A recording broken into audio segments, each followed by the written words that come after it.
सर्वमङ्गलमाङ्गल्ये शिवे सर्वार्थसाधिके शरण्ये त्र्यम्बके देवी नारायणि नमोऽस्तुते।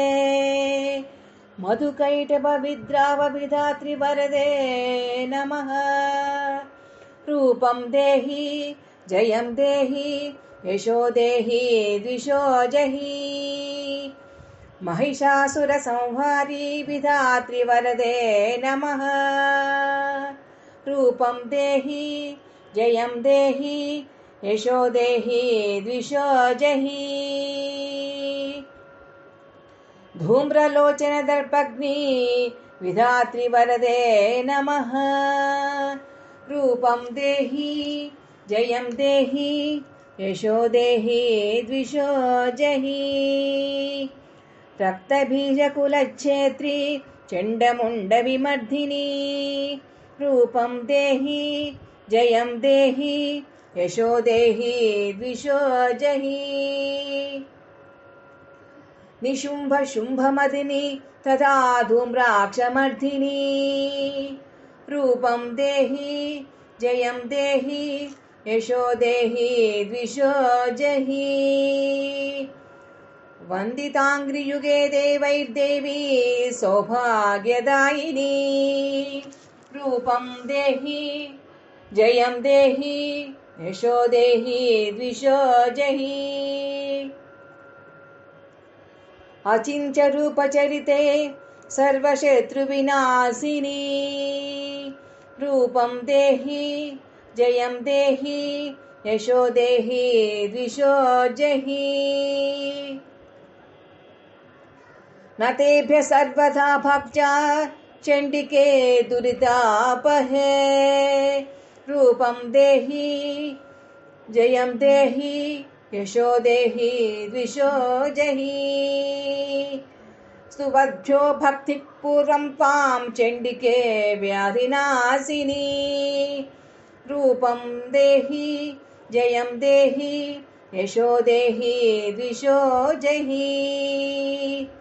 चण्डिके सततं ये त्वामर्चयन्तिह भक्तितः रूपं देहि जयं देहि यशो देहि द्विषो जहि। देहि सौभाग्यमारोग्यं देहि देवि परं सुखं रूपं रूपं देहि जयं देहि यशो देहि द्विषो जहि। विधेहि द्विषतां नाशं विधेहि फलमुच्चकै रूपं देहि जयं देहि यशो देहि द्विषो जहि। देहि मे देवि कल्याणं देहि मे विपुलां श्रियं रूपं देहि जयं देहि यशो देहि द्विषो जहि। सुरासुर शिरोरत्न निकृष्णचरणाम्बुजे रूपं देहि जयं देहि यशो देहि द्विषो जहि। प्रचण्डदैत्यदर्पग्नि चण्डिके प्रणताय मे रूपं देहि जयं देहि यशो देहि द्विषो जहि।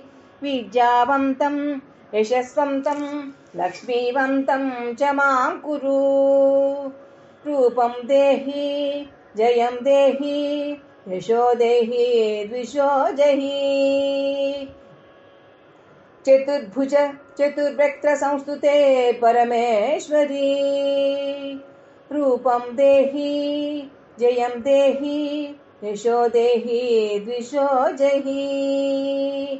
इन्द्राणीपति सद्भावपूजिते परमेश्वरी रूपं देहि जयं देहि यशो देहि द्विषो जहि। देवी प्रचण्ड दोर्दण्ड दैत्यदर्प विनाशिनी रूपं देहि जयं देहि यशो देहि द्विषो जहि। देवी भक्तजनोद्धाम दत्तानन्दो दयान्विते रूपं देहि जयं देहि यशो देहि द्विषो जहि पुत्रां देहि धनं देहि सर्वान् त्वां मां च देहि मे रूपं देहि जयं देहि यशो देहि द्विषो जहि रूपं देहि जयं देहि यशो देहि द्विषो जहि पत्नीं मनोरमां देहि मनोवित्तानुसारिणीं तारिणीं दुर्गसंसारसागरस्य कुलोद्भवाम् इदं स्तोत्रं पठित्वा तु महास्तोत्रं पठे नरः स तु सप्तशती संख्यावरमाप्नोति सम्पदः।